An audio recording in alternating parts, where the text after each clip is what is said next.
Alors, merci beaucoup, merci tout le monde. Docteur Arruda, mesdames et messieurs les journalistes, alors merci d'être là. C'est important pour notre gouvernement de demeurer présent et d'informer la population de la situation sur la COVID-19. Nous allons le faire régulièrement et ce, tout au long de la période estivale. Avant d'aborder le bilan du jour, comme vous y êtes habitués, je voudrais lancer un message très important aux propriétaires de bars, de terrasses commerciales, de plages, de piscines, aux responsables des courses d'auto, à tous ceux qui sont en fait responsables de ces lieux de rassemblement. Vous avez la responsabilité de faire respecter les consignes de la santé publique. J'ai demandé au cours du week-end à ma sous-ministre de me faire des recommandations avant jeudi de cette semaine pour voir ce qui doit être fait ou modifié, et ce, en collaboration avec les organismes suivants. Je vais vous en nommer quelques-uns. La Régie des alcools et des courses et des jeux, pour voir ce que nous pouvons faire avec les permis de bar en cas de non-respect des consignes. Avec la CNESST, pour voir ce que nous pouvons faire du côté des amendes aux propriétaires. Avec la sécurité publique, de voir ce que nous pouvons faire pour que si des amendes peuvent être données aux clients qui ne respectent pas les règles. Et dernièrement, avec la santé publique, s'il est nécessaire, de reconfiner les bars. De façon pratique, nous réfléchissons en ce moment à plusieurs limitations. Par exemple, le nombre de personnes par établissement qui est fixé en ce moment par permis. Les heures d'ouverture qui pourraient être resserrées, l'obligation d'avoir une place assise et de rester assis. Les associations de bars seront interpellées, elles ont un rôle à jouer. Alors, de façon générale, nous sommes en lien avec la sécurité publique pour avoir une présence policière plus forte à compter de jeudi, et ce, dans les grandes régions du Québec. Je veux donc rassurer la population que nous allons suivre la situation de très près et faire des ajustements importants pour que les situations ou les événements que nous avons vus dans les derniers jours ne se reproduisent plus. Je veux être très clair, très clair. Les fautifs devront être sanctionnés et nous n'hésiterons pas à fermer les établissements au besoin. On ne laissera pas passer une autre fin de semaine avec des incidents de la sorte, car l'effet du non-respect de ces règles se fait sentir, comme vous le savez, toujours dans les 7 à 10 jours suivants. On ne le voit pas encore dans nos résultats. Évidemment, ce n'est pas ce qu'on souhaite faire. Mais on a juste à regarder ce qui se passe en ce moment dans certains États américains. Il n'est pas question qu'une minorité de délinquants mette à risque la santé des Québécois ou la relance du Québec. Maintenant, sur les résultats du jour, le bilan du jour. Nous avons 74 nouveaux cas confirmés. Malheureusement, encore 3 décès, bien que ce chiffre soit en baisse. Puis j'en profite, c'est ma première fois, c'est toujours quelque chose d'annoncer des décès, d'offrir mes sympathies à tous ceux qui sont affectés, les familles.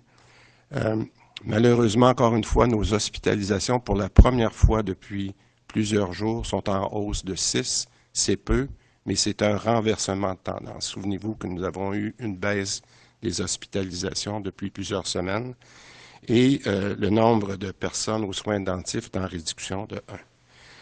Alors, pour gérer une opération aussi importante que celle de la crise de la COVID-19, on doit avoir des données détaillées et représentatives. Donc, à partir de maintenant, chaque jour, on va produire un tableau des données évolutives sur les 7 derniers jours.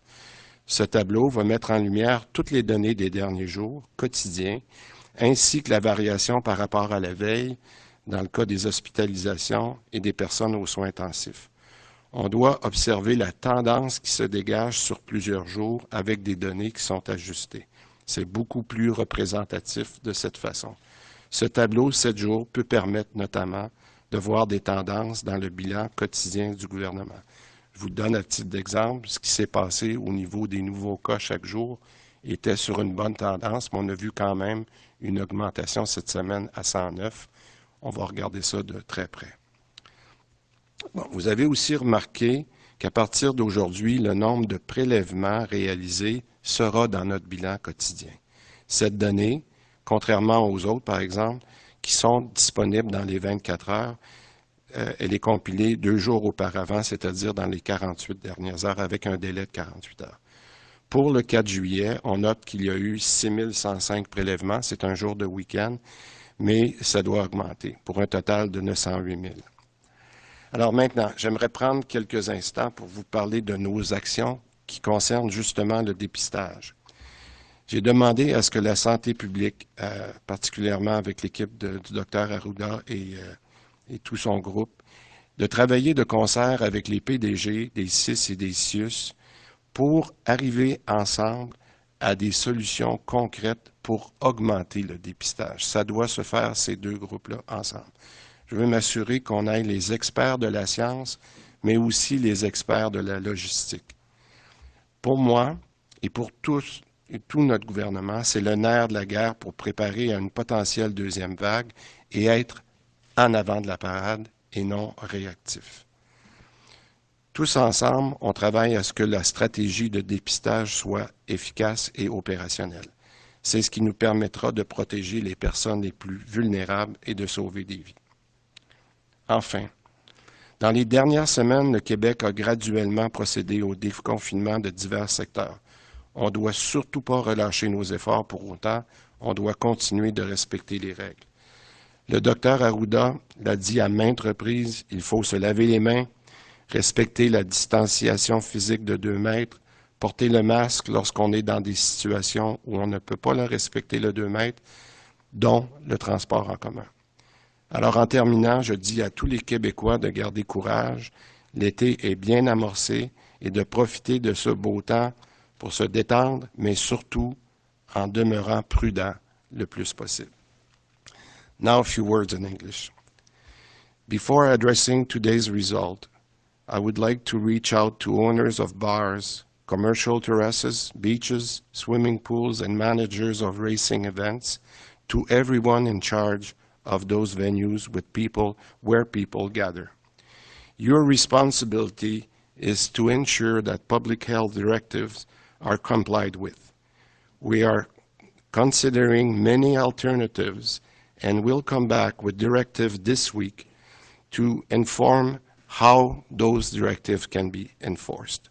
If the rules are not respected, we will close your venue. I just want to make sure that we're very clear, and I hope our intentions are clear and understood. Obviously, this is not a step that we look forward to taking, but we are only to look across the border to see what's happening in some American states. There is no question of permitting a minority of offenders to endanger Quebec's health and recovery. Starting today and every day moving forward, we will release a table of evolving data to the previous 7 days, to make sure that we can see the rolling forward. The table will highlight all information provided in the 7 last days, and as well as variation from the previous day, to make sure that people, journalists, can see the trend of what's happening on the terrain. Now, with respect to screening, and that's my last point, I have asked public health and the CIS and CIUS, I still don't know how to pronounce them in English, directors to work together on this issue and come up very quickly with an action plan to increase screening in the coming weeks. My intent is to ensure that scientific and logistic experts are both part of the discussion. With everyone working together, we can ensure that the screening strategy is both efficient and operational. Finally, Quebec has gradually initiated the process of ending confinement in a variety of sectors. But our effort must not stop there. The rules must continue to be followed. Hand washing must continue, as well as 2-meter physical distancing, and wearing a mask in situations where the rule cannot be followed, including all public transit vehicles. Thank you very much. Donc on va débuter la période de questions. Il y a 2 micros prévus à cet effet. On va se limiter à une question par journaliste, s'il vous plaît. Michel Jean, de TVA Nouvelle.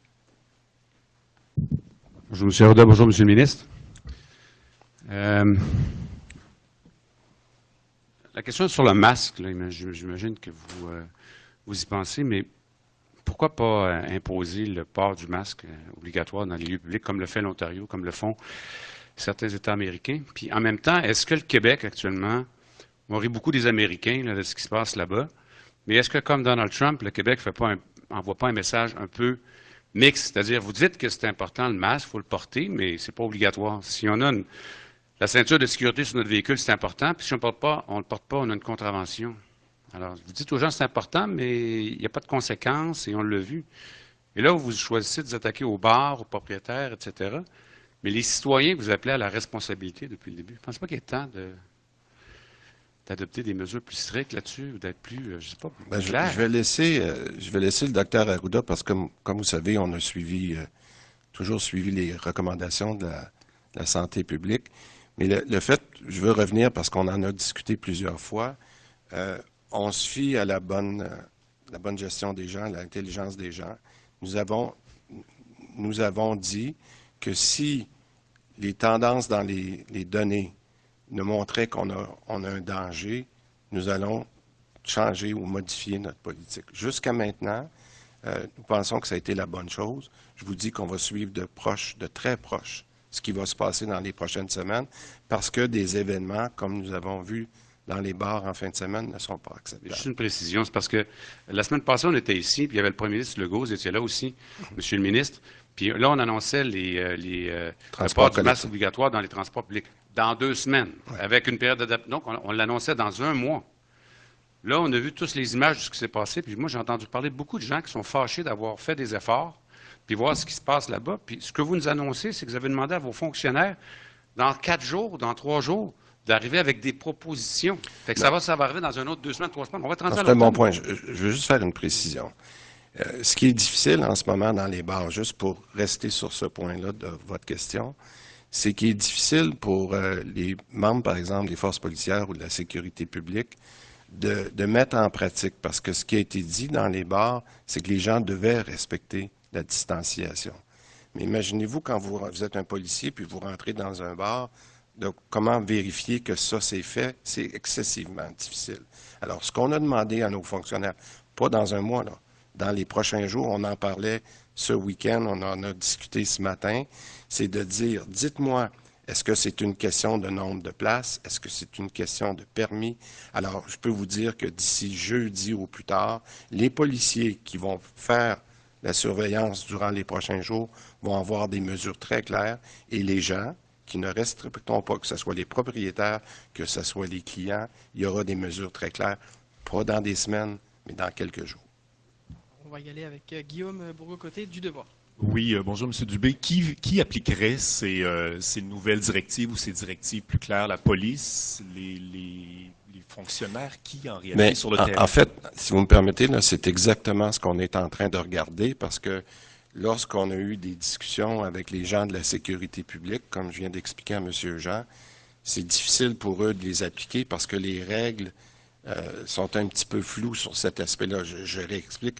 Vous rentrez dans un bar, les gens doivent être assis, ils ne sont pas assis, ils sont debout ou ils sont en file d'attente. Alors, on a demandé à clarifier ça et lorsque les règles sont très claires, on verra qui peut les appliquer. Où tracez-vous la limite entre la responsabilité, par exemple, des propriétaires de bars? Vous dites les propriétaires pourraient avoir des amendes, les clients pourraient avoir des amendes.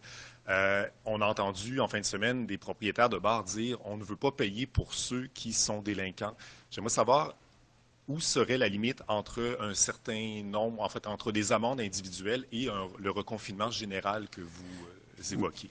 Bien, c'est certain, j'apprécie votre question. On veut pas punir des gens qui ont respecté les règles. Vous l'avez vu, je fais juste l'exemple des restaurants. Les restaurants, pour 99% des restaurants, ont très, très bien respecté les règles. Puis je vous donne un exemple. On avait demandé d'avoir 2 mètres de distanciation. Les gens ont fait des efforts pour placer les tables d'une certaine façon, pour ceux qui ont eu la chance d'aller dans les restaurants. Alors là, on est en train de discuter avec la sécurité publique, bien, quel genre de comparaison qu'on pourrait faire avec les bars, parce que c'est un autre enjeu, mais c'est sûr qu'on va regarder ça, parce qu'il ne faut pas pénaliser ceux qui respectent les règles. Et il y en a beaucoup qui ont respecté les règles, et même dans certains bars, je ne suis pas allé là, mais il y en a qui les respectent les règles. Alors, il faut trouver cet équilibre-là, mais je vous assure qu'on prend ça très au sérieux. Moi, ce que j'ai vu au cours des derniers jours, non, c'est pas acceptable. Prochaine question. Oui, monsieur, une question pour monsieur Arruda. J'aimerais vous entendre en fait sur la faute des jeunes dans la situation qu'on a vue dans les bars. Vous avez dit vendredi que la plupart respectaient les mesures.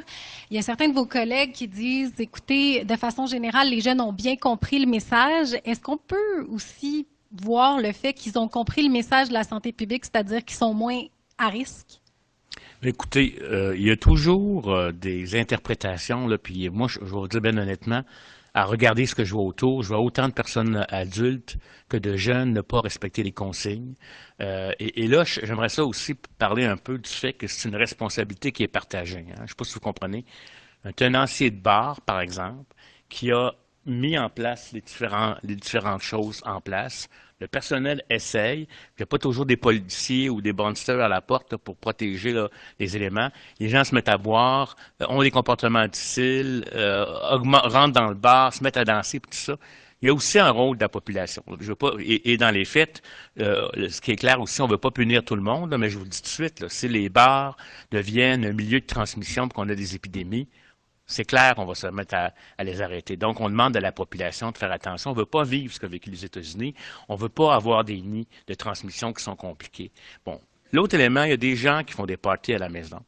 Dans l'histoire de la Montérégie, il y a eu un groupe de jeunes qui se connaissent, qui ont fait 2 parties à la maison, puis après ça, ils sont allés au bar une autre journée. Donc, ça veut dire qu'il y a aussi des... Puis, honnêtement, je suis convaincu que la situation qui a été vécue à Montérégie n'est pas la seule. Il doit y en avoir ailleurs au Québec. Fait que là, je pense que le message général, c'est faites attention à ça.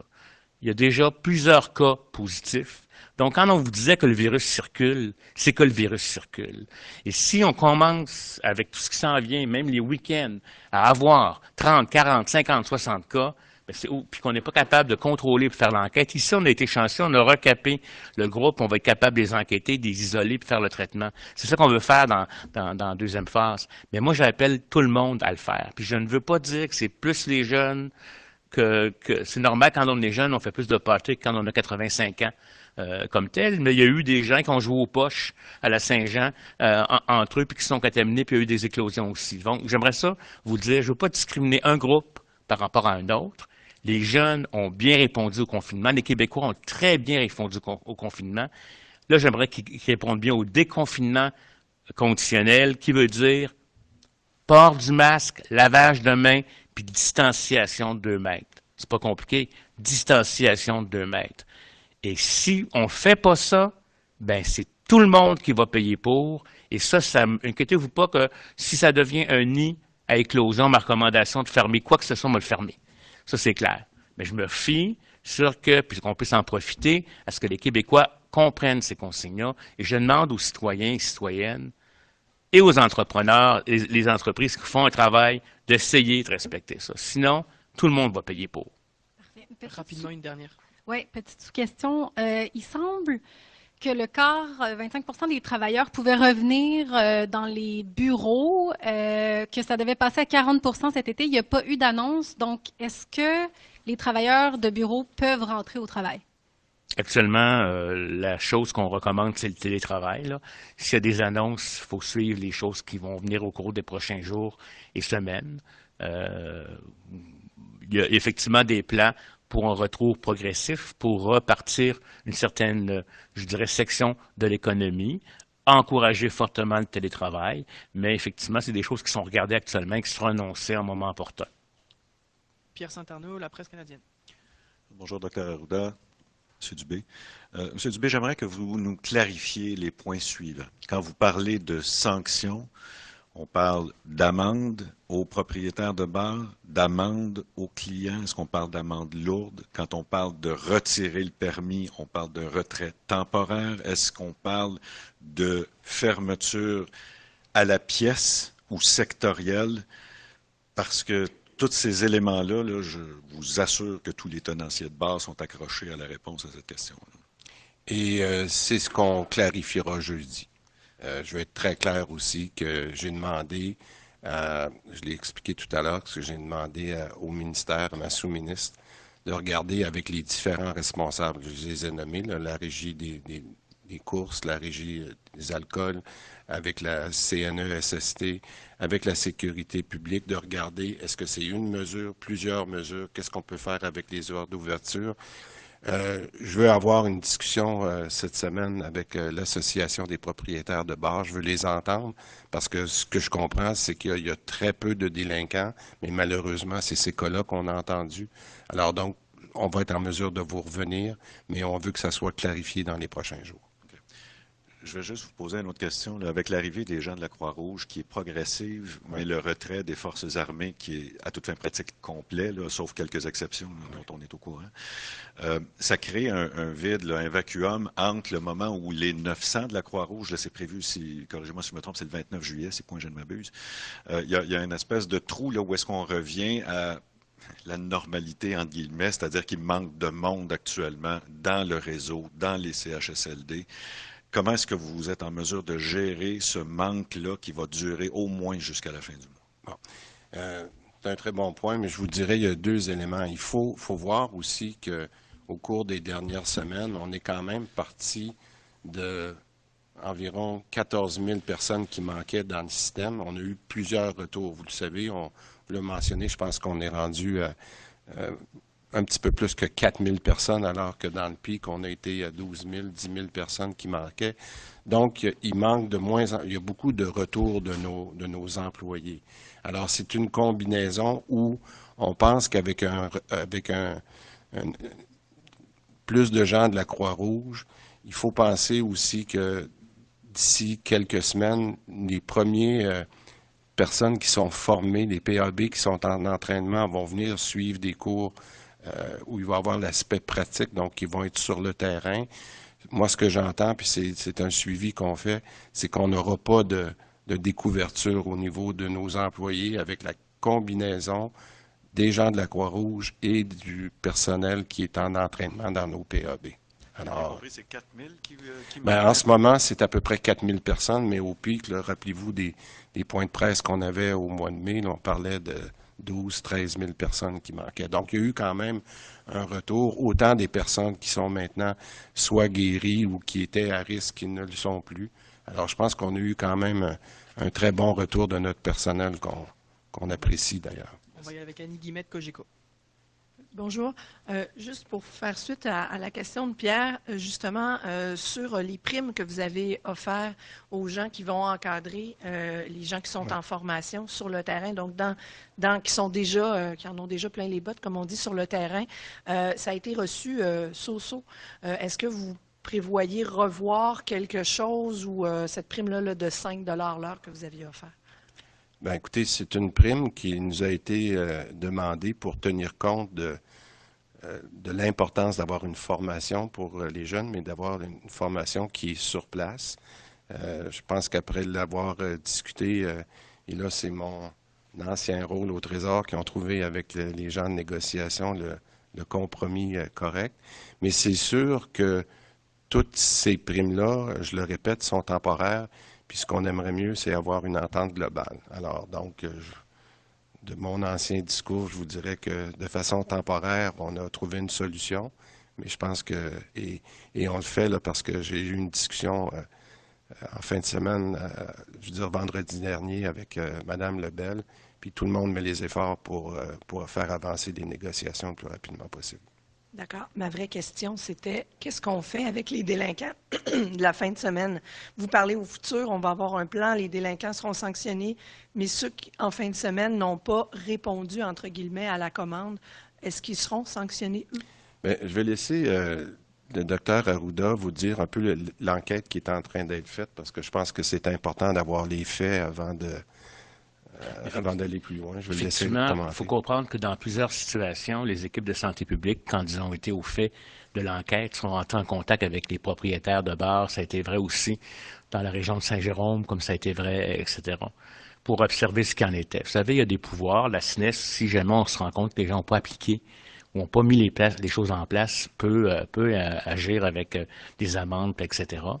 Dans certaines situations, on se rend compte que le propriétaire a mis en place les différents éléments, mais que ça a été une question de gestion de clientèle à un moment donné qui a fait que les choses n'ont pas été respectées. Fait que là, je vais vous dire, il y a une analyse qui va être faite, puis selon l'analyse qui va être faite, les gens décideront s'il y a faute comme telle, mais encore une fois, c'est pour ça que j'invite aussi, quelque part, vous savez, quand vous rouvrez une entreprise comme ça, pour une certaine économie, pour être capable de survivre aussi quelque part, on met des efforts. Et je pense qu'il y a des situations où il y a eu des efforts qui ont été faits, mais malheureusement, la clientèle ne s'est pas comportée comme on serait attendu. C'est sûr que les gens n'ont pas nécessairement engagé ce qu'on appelle des gardes du corps à l'entrée ou des policiers. Les policiers ne sont pas non plus nécessairement intervenus, là, mais on va évaluer fortement la situation.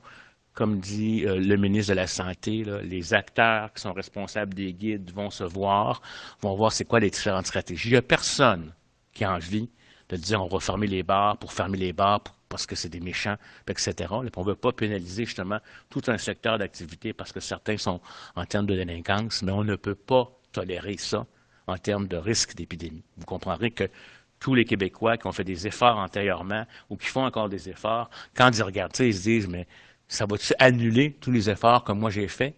La réponse, c'est on va s'organiser pour pas. On a fait confiance aux gens et je m'adresse plus à la population qu'aux acteurs, mais aux acteurs aussi. Puis autant à la population, faites pas des parties à la maison. Là, on a des histoires comme telles. Fait que, moi, je pense que c'est ce qu'on peut dire actuellement. On va regarder la situation de très, très près. Chaque fois, il y a une enquête. Chaque fois, il y a des interventions. Il y a même des équipes de santé publique qui vont avec les inspecteurs pour supporter puis aider à voir s'il n'y a pas des choses qui peuvent organiser mieux. Puis, comme disait notre ministre, bien, la police va être un peu plus présente dans ces lieux-là au cours des prochains jours. Si les gens ne comprennent pas, bien, la police pourra agir. On va y aller avec Dominique Scali du Journal de Montréal. Bonjour. Une petite question rapide avant ma vraie question. Tout ce que vous êtes en train de préparer, là, est-ce que ça concerne seulement les bars ou vous pourriez aussi fermer les piscines et les plages? Ben, je vous dirais tout. C'est pour ça que j'ai été assez inclusif tout à l'heure parce que on n'a pas eu de cas ce week-end où il y a eu d'autres enjeux.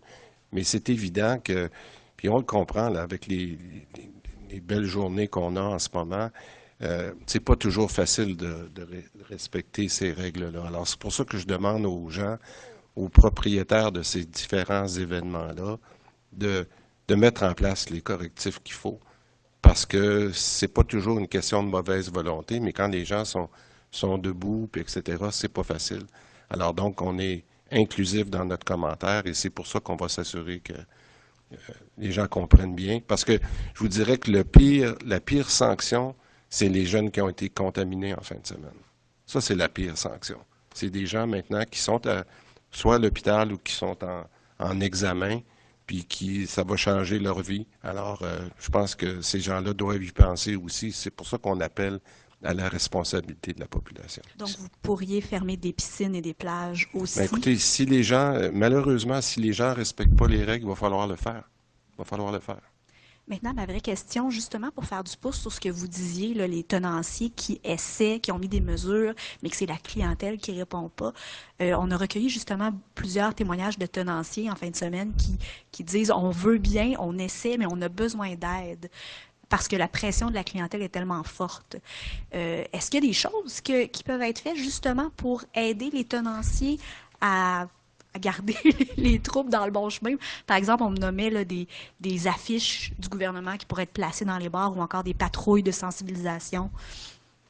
Ben, j'ai parlé tout à l'heure d'une présence policière plus forte. Là. Je pense que c'est un élément qui est important. Mais encore une fois, on a besoin, puis je l'ai expliqué tout à l'heure, on a besoin de préciser certaines règles. Et si ces règles-là sont précisées, bien, ça sera plus facile pour les policiers de faire leur travail.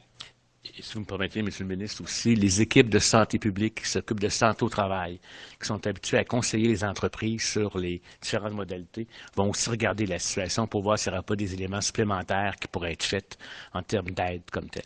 Mais comme je vous le dis, je suis d'accord, il faut faire ça, il faut le faire, mais il faut aussi que les citoyens comprennent qu'ils ont un rôle à jouer. Et aussi, on dit souvent que c'est après minuit, là, ceux qui viennent, il y a toutes sortes de consommateurs d'alcool, il y a ceux qui vont consommer un verre ou deux, etc. Mais il y en a aussi qui vont consommer d'un endroit à l'autre, ils peuvent arriver même après minuit dans un autre bar après avoir été consommés ailleurs.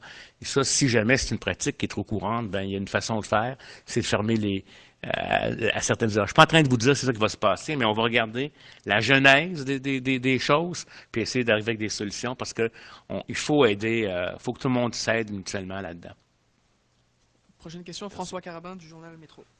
Oui, bonjour, messieurs. On est à une semaine là, exactement du port obligatoire du masque dans le transport en commun. Étant donné les événements de cette fin de semaine, est-ce que vous êtes quand même confiant qu'on va respecter les règles? Puis est-ce qu'il y a moyen peut-être de modifier le règlement ou de changer certaines dispositions pour s'assurer que le 13, on porte le masque dans le transport en commun? Moi, je me fie beaucoup à l'équipe du Dr Arruda. Ce qu'on avait dit, rappelez-vous, c'est qu'on pouvait accélérer la mesure si on voyait sur le terrain que cette mesure-là n'était pas considérée sérieusement. Ça fait que je pense que les prochains jours vont nous donner une très bonne perspective de ce qu'on doit faire et au besoin d'accélérer. Sinon, rapidement, on se ramasse un autre avertissement de chaleur à Montréal. Je pense que ça fait 3 ou 4 cet été au Québec. Je voulais savoir où on en était dans l'installation des climatiseurs dans les CHSLD qui ont été, on le sait, très touchés dans les dernières années par la chaleur. J'ai pas le détail de ça. Je sais que ça a été poussé comme, je sais pas si Dr. Mais j'ai pas le détail précis. Là, je suis pas capable de vous dire qu'on est à 87 %. On pourra obtenir l'information puis vous la transmettre. Par contre, je peux juste vous dire que moi, j'ai déjà reçu dans mes courriels l'état de vigilance là, et ce qu'on appelle le plan d'action qu'on met en place, notamment dans les CHSLD publics et privés, va être déclenché comme tel. C'est clair qu'il y a une plus grande proportion de centres qui sont climatisés actuellement ou qui sont organisés, mais le chiffre exact, je ne suis pas en mesure de vous le dire, mais on va pouvoir faire des vérifications et vous le transmettre. Ce que je pourrais faire là, tout de suite après le point de presse, je vais m'informer puis je pourrais le rendre public pour donner plus d'informations. Merci. Okay. Prochaine question, la presse? Oui, Ariane Lacourcière, la presse. Docteur Arruda, petite question. Il y a une autre menace là, qui se pointe à l'automne avec la grippe qui va arriver et qui pourrait arriver en même temps que la COVID. Comment on se prépare? Est-ce qu'on a l'intention d'acheter plus de doses de vaccins? Est-ce qu'on pense à une vaccination universelle plutôt que de vacciner seulement que des groupes ciblés? Il y a des experts qui le demandent. Oui, c'est une excellente question. Il faut comprendre que la vaccination contre la grippe, on décide de la quantité de doses très tôt dans l'année. C'est en janvier même, avant même que le COVID-19 soit apparu. Mais on avait déjà demandé une augmentation de la quantité de doses. On a augmenté notre pourcentage au maximum. Il faut comprendre aussi que c'est un produit biologique. Ça arrive des fois que certains lots ne sont pas retenus parce qu'il y a un problème de contamination. C'est un contrat canadien. On est avec le Canada pour ceci. Le programme, nos experts de l'Institut national de santé publique ne recommandent pas un programme universel. Par contre, vont recommander qu'on vaccine les personnes les plus à risque de se retrouver à l'hôpital, etc. Vous savez que le vaccin n'a pas toujours une efficacité très élevée. Il peut varier jusqu'à 60 %, 65 %. Il y a eu des années que c'était 35 %, puis il y a eu des années que c'était même égal à 0 parce que la souche qui était dans le vaccin n'était pas contenue dans celle qui circulait. Donc, c'est très important qu'on garde nos énergies pour le mettre là. C'est-à-dire qu'on va changer. Les pharmaciens vont pouvoir vacciner cette année. On va essayer de couvrir des gens qui, malheureusement, ne viennent pas se faire vacciner. Soit il y a des gens en santé qui viennent se faire vacciner. Je ne dis pas que c'est mauvais, mais c'est pas là que le potentiel le plus grand est. C'est des gens qui ont des maladies chroniques, des diabétiques, même des personnes jeunes qui ont des maladies chroniques qui ne se faisaient pas vacciner pour toutes sortes de raisons. On change la stratégie cette année, c'est-à-dire pour essayer d'aller piquer les gens là où ils vont être comme tel. On ne veut pas non plus de faire organiser ce qu'on appelle des grandes campagnes de masse où on va rassembler des gens pour se faire vacciner. Vous savez, on ne veut pas avoir des rassemblements ailleurs, fait qu'on ne veut pas fonctionner comme ça. On va fonctionner beaucoup plus à travers le réseau habituel de soins avec des cliniques spéciales qui pourraient se déplacer même en résidence. C'est clair que les patients des CHSLD, c'est eux pour lesquels on a une meilleure couverture et c'est une population à très haut risque.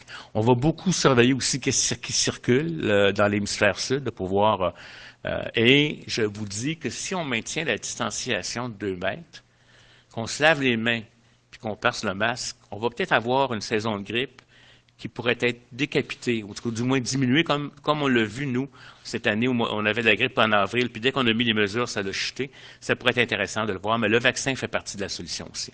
Puis, petite sous-question par rapport à ça. Le Québec est une des rares provinces à ne pas opter pour la vaccination universelle.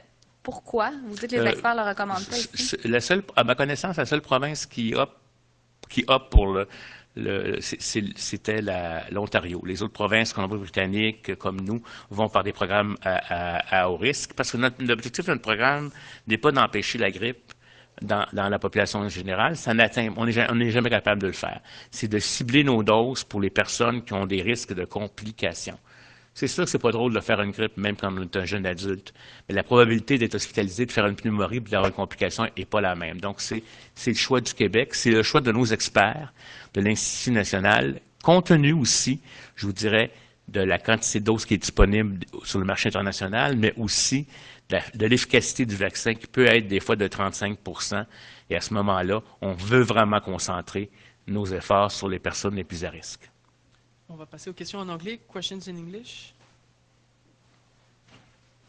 On va passer avec Montréal Gazette.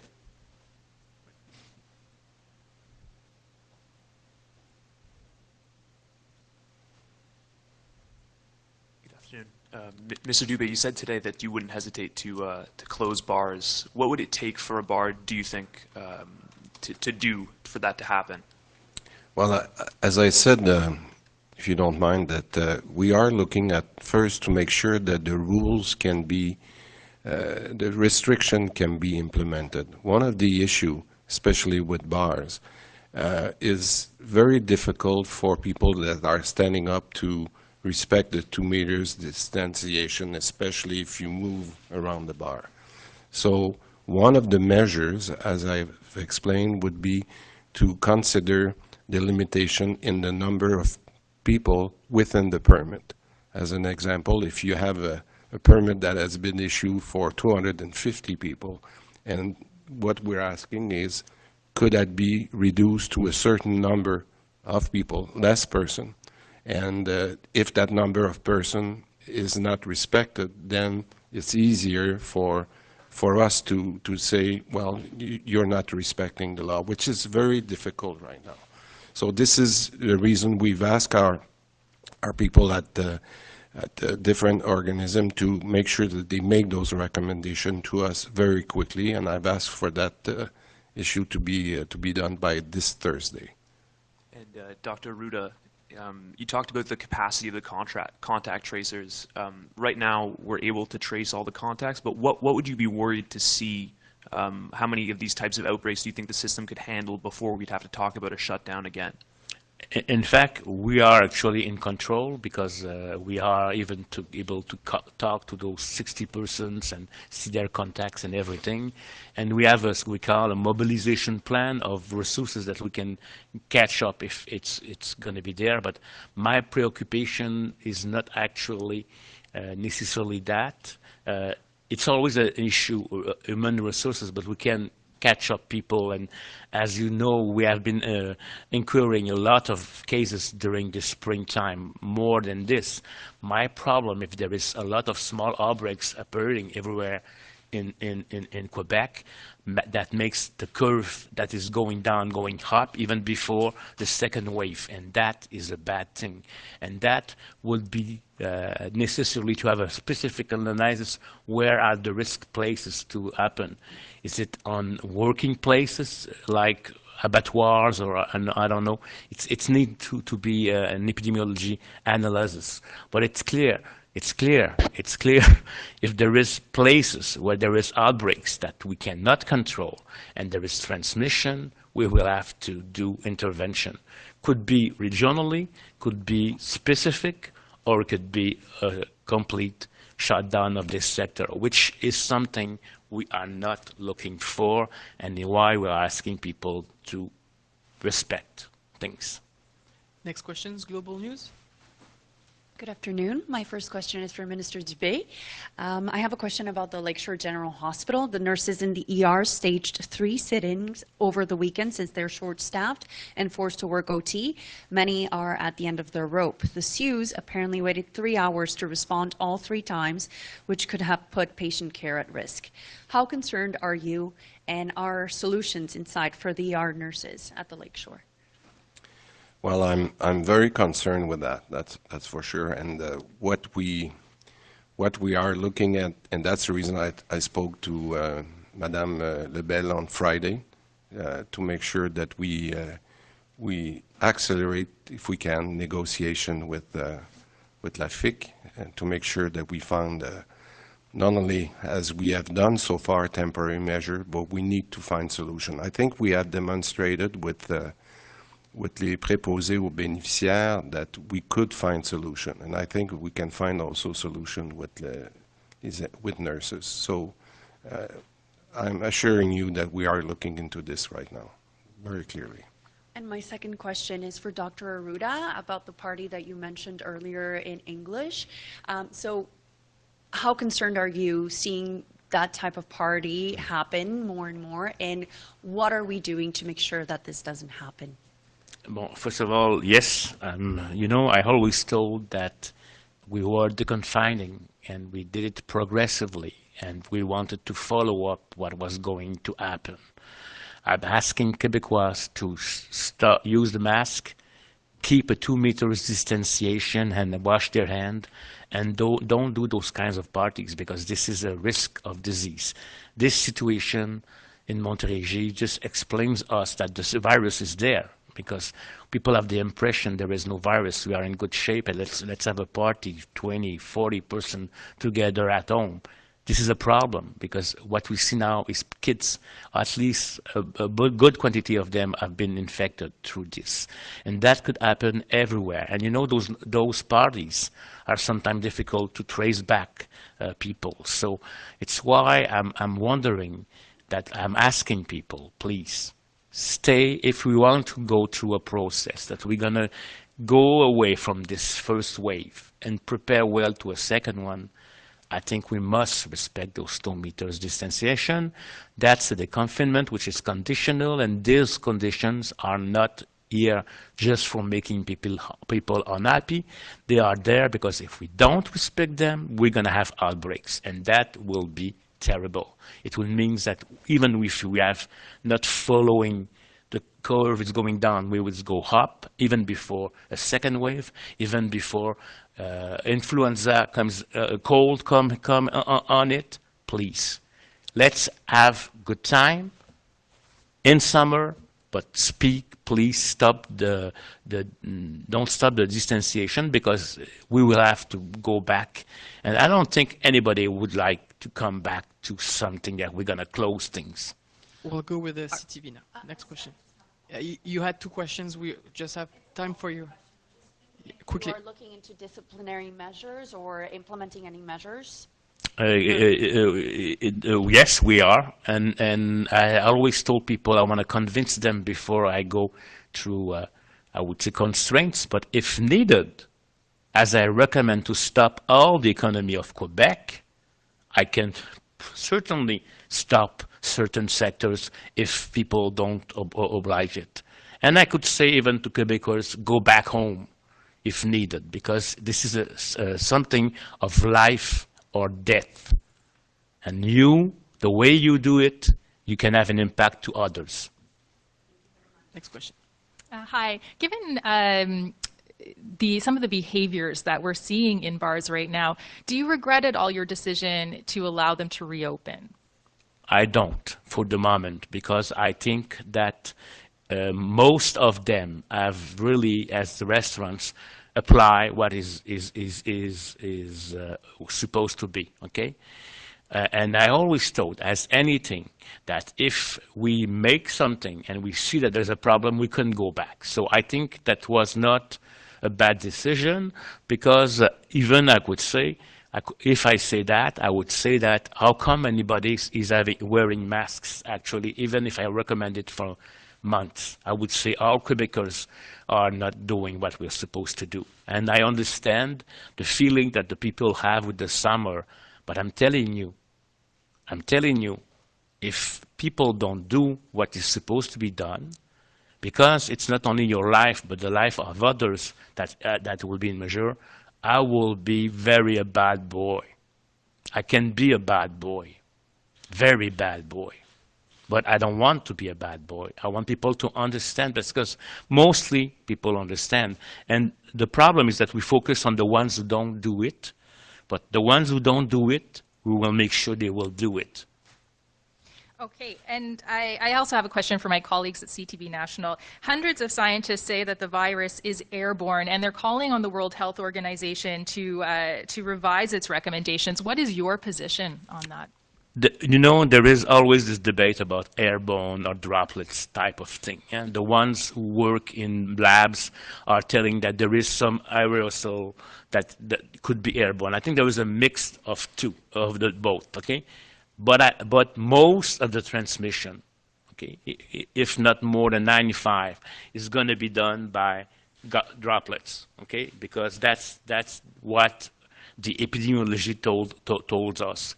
It doesn't mean that in certain situations there is no aerosols. We recommend N95 in certain procedures for doctors. So I would say that this is a continually debate on this. I would say that most of the transmission, if not 95%, I don't know the number exactly, is on droplets. And you know, wearing an N95, if you find it difficult wearing a cover or a mask for a day, imagine wearing a N95. You will not use it the right way. You will not get the protection. So as most of the authorities of public health, and I would say people working in nosocomial infections, I think that the issue is around droplets, not aerosols. Thank you. We'll go with CBC. Yes, this question is either directed to Dr. Arruda or Minister Dubé. Aside from the bars and restaurants, we were also hearing about a demonstration in Mount Royal. There was video, there was a gathering. People were not wearing masks, they were not physically distancing, and those who took the video said that police on site were not enforcing any of the physical distancing laws.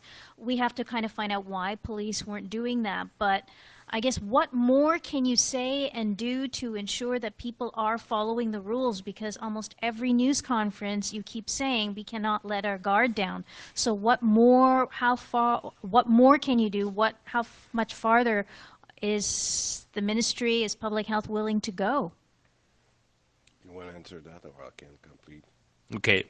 We will do our best. We will probably work with, and it's my minister just told that, with the police and the SNIST to see what are the level of things that we can do. I don't know if you have any idea.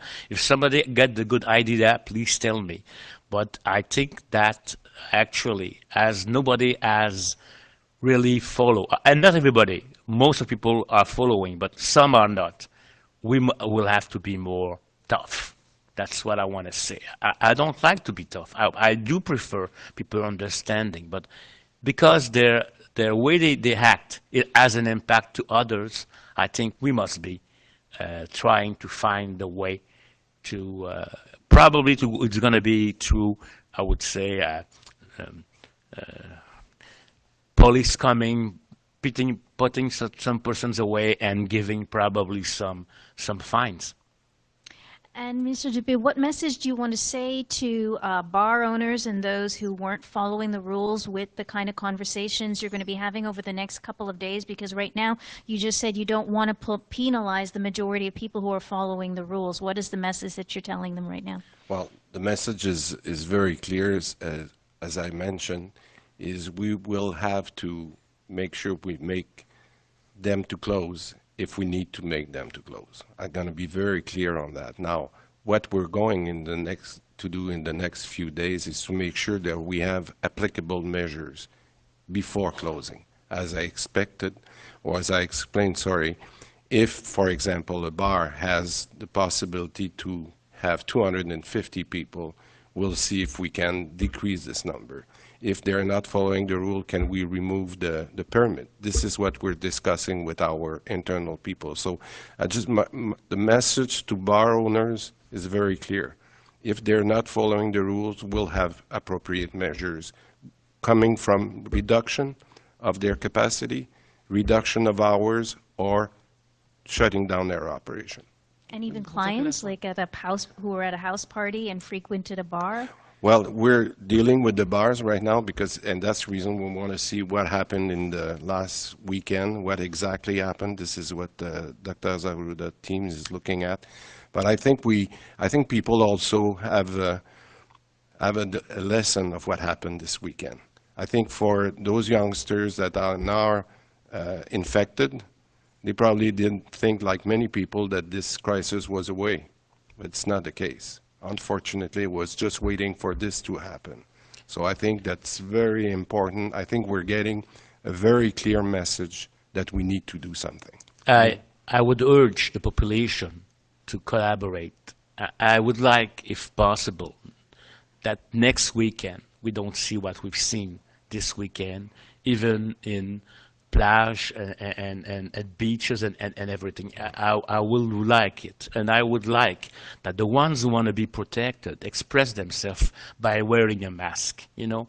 But because wearing a mask is a way also to say, hey, there is a virus, I'm protecting you, you're protecting me. So it would be great for me if we can see a sudden rise of people wearing masks before the weekend. It will make me so happy that we will be able to battle against that disease. I would find it terrible that from the next 2 weeks, we begin back having cases and having problems and people dying from that COVID disease when we are going to vacation, everybody, you know. It will be terrible, terrible for me, because we went. There was a terrible crisis in CHSLDs, but in the community, we did a great job. But now, because we forget, we come back to a situation that's going to be worse than what have been in the community, our efforts will be for nothing. So please, I'm urging you, s'il vous plaît, je vous demande de porter le masque, de garder la distanciation. C'est comme ça, it's this way we're going to be able to have good vacation. Because if not, imagine if you have to stop, close regions because there's going to be transmission in between the regions. Your own holidays that you prepare are going to be bad away. Thank you. I'm serious, very serious. Please, buy a mask, make a mask, wear it as a symbol, as that Québécois want us to keep distanciation, please. Merci, mesdames et messieurs. Merci beaucoup. Merci.